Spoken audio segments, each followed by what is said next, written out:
Yun, so once again, good morning. Ito, i-review naman natin ang Dynamax, no? Ayan, nag-alarm agad. So ito ay NFC lang. Diba? So narinig nyo, tumunog agad. So anyways, makikita nyo po yung review nito sa kalsada. Siguro itong week na to. Okay, thank you. So yun, good morning again, no? Ito, silipin natin yung Dynamax ng NXT, no? Siyempre, ito yung kulay na gusto ko ngayon talaga, yung puti para sa visibility sa kalsada. Kung kulang kasi ang ilaw natin para hindi tayo matumbok, no? Kasi ang daming mga nagmamaneo, mga heavy tint, kaya yun ang iniisip ko rin, no? Pero okay lang din naman kung black kasi maganda, angas talaga din ng black, no? Pero depende yan kung lahat nagpa-function naman lahat ng ilaw. So silipin muna natin tong Dynamax, no? Ito ay disc brake din yung likod niya. So madumi lang. Ang size ng gulong niya ay 12 din. Ayan, size 12. So 120/70/12. Actually pwede ka pa maglaki. Kung makikita mo may space pa naman doon. Pwede pa siya maglaki. Actually kung malakas ng hatak niya, pwede ka mag 140. Pero kung ayaw mo naman ng mahirapan ng baterya mo kahit paano, mag 130 okay na sa akin yan. Kung ako po sa sa size ko po, no. So ayun. So naka-shocks din po siya na debaso. Ayan. So gas or gas shock, no. So disc brake, check lang natin. Normally sa iba maalog agad to eh. So maganda yung kapit niya, yung bracket niya, no. Okay. So ano pa ba? So ang tail light niya kasi angas din ng ng Voltaris Pro, no. Then meron na siyang pwedeng lagyan ng top box kung gusto mong lagyan. Pero ako talaga ayoko nang may top box. Pero maganda rin siya para sa mga nagde-daily na maraming gamit. Pero ako mas prefer ko yung stock lang siya na para yung pagka aerodynamic niya hindi mabawasan. Okay, etong hub nito ay by the way ang shocks niya ay dual, no. So double shock siya. So 3,000 watts ang kanyang hub gawa ng QS motor. Yan po ay kilala din po sa mga motor hub, no. So ayan po. So makikita niyo kung kailan din po siya nagawa. So yung tire na stock niya na nakakabit is yun nga, pang rain tire. Pwede rin siyang magamit sa ulan. So yun lang, na-check din natin yung mga nito, no, kung paano yung nakalinya, kung saan So ayun, ito yung para sa kuryente ng hub, no. Then ayan, charging muna tayo. So ito yung upuan niya, same with parehas sila ng Voltaris Pro. May carbon lodi, di ba? Yan. So buksan natin yung compartment sa mga nagtatanong, no. Ano ba itsura ng compartment? So ang laki, malaki din. So parang mga 45 liters siguro to. Medyo mahina ako sa ganito pero papakita ko lang sa inyo na kasya yung helmet dyan, no. Then kita naman matibay talaga ang itsura nito kaysa dun sa ating ginagamit, no. Alas lahat naman China, no. Pero yung iba kasi depende yan sa quality or binabayaran nila. So ang circuit breaker naka-safety din doon. Kahit paano hindi siya basta mahatak dito, mapindot, no. Then ayan. So ayan yung niya. Tingnan niyo siya.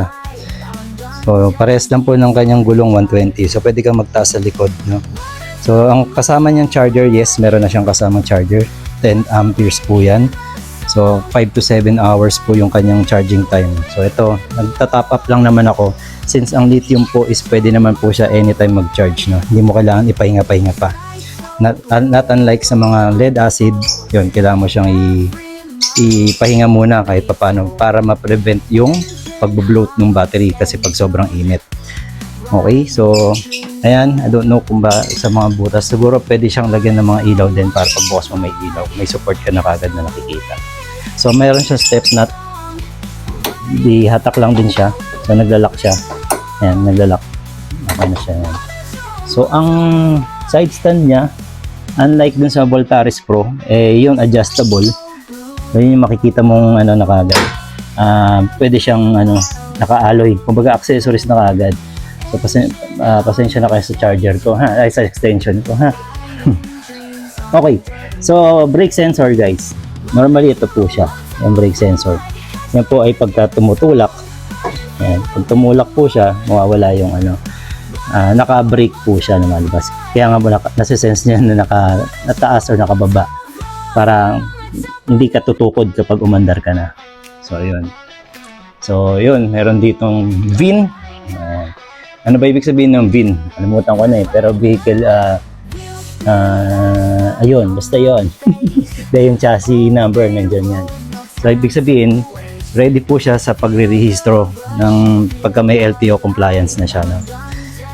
Kumbaga, compliant po si NXT sa ganito. No?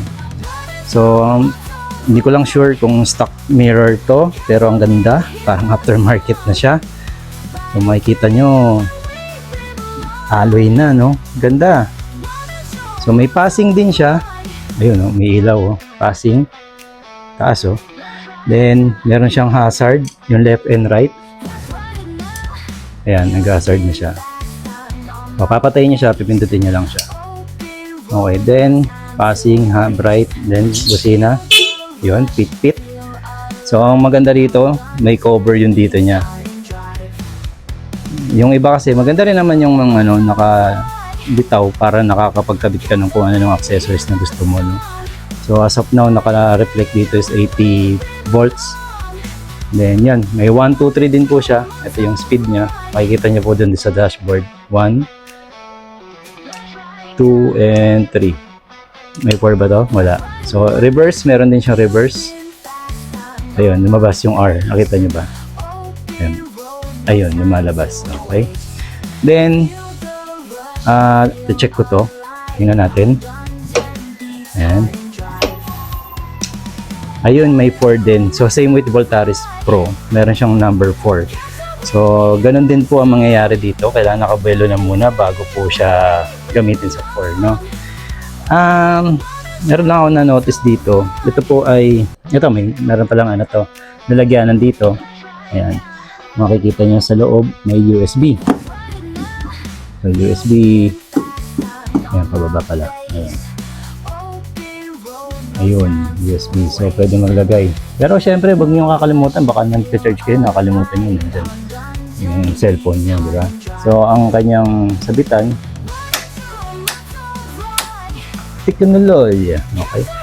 Then, nasusian niya po, ayun, may polyphonic pa na tumutunog. Kahit wala kang susi dito, guys. Kahit wala kang susi, pwede mong gamitin itong keycard. NFC yan. At ayaw mag-focus. Ayan. Ayan. So, yung keycard, tatap mo lang siya. Ayan, namatay siya. Pwede siya mag-alarm agad. Ayan, nag-alarm. Para patayin yan, tatap mo lang to sa, ayan na siya. Naka-under na siya. Pagpapatay mo rin siya, ito lang din. Okay. So, ayan, disc brake din po yung harapan din. O, yun.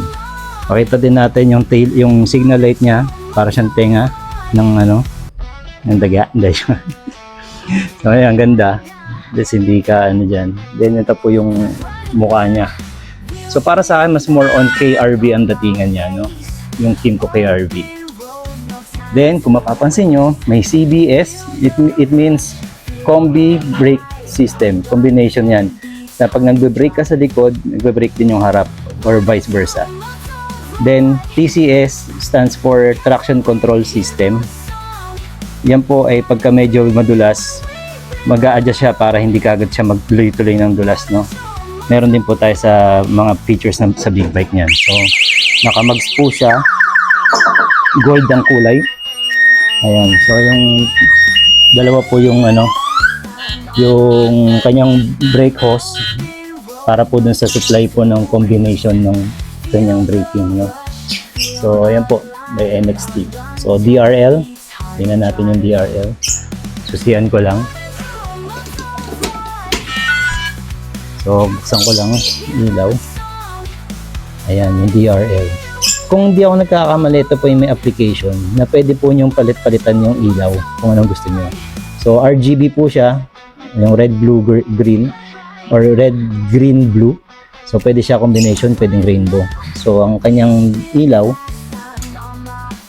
parang projector lamp na rin siya, no? Projector light. So malakas na rin siya. Actually kanina yung pagpassing natin malakas. Then naka windshield na siya.